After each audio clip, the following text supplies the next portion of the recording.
looking back at your career, who was the first person who said, you're pretty funny, you should get into comedy?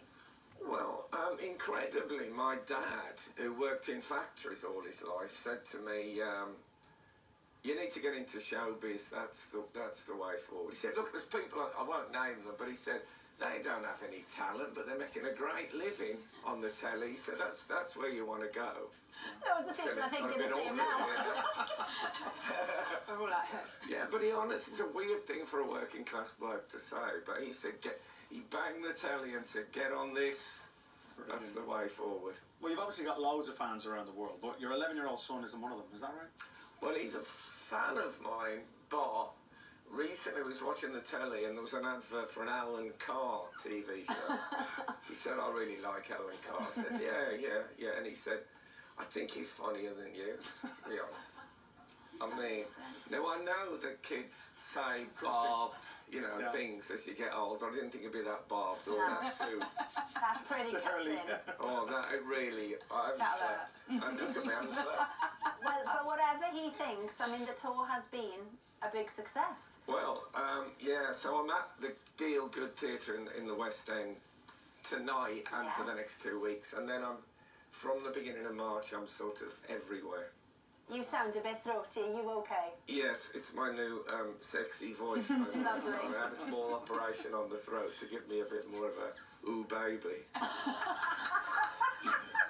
What do you think? Yeah, it's very good. Very good, Frank. Yeah. Now, you're going back to Birmingham, which is the location of your very first gig. Sorry, I thought I was being rehoused. Not tonight. Yes, my first gig was for the Birmingham Anglers Association Club.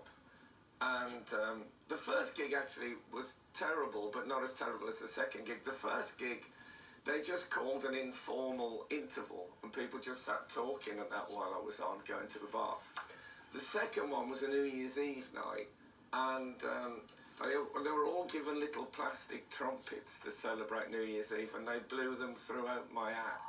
Rude. Yes, it was rude and heartbreaking. Yeah, who's laughing now, Frank? Who's laughing Who's now? laughing now, Frank? Thank you. And you've had brilliant reviews, but you don't read reviews, we know that. I don't read reviews, but I like people telling me I've had brilliant ones. Yeah. But the irony is, you've got this brand new radio show, and it's based completely on reviews. It's online. It's about online reviews, yeah. And it's all actually it starts. So I'm the host, and we have comedians on, and then we talk about online reviews.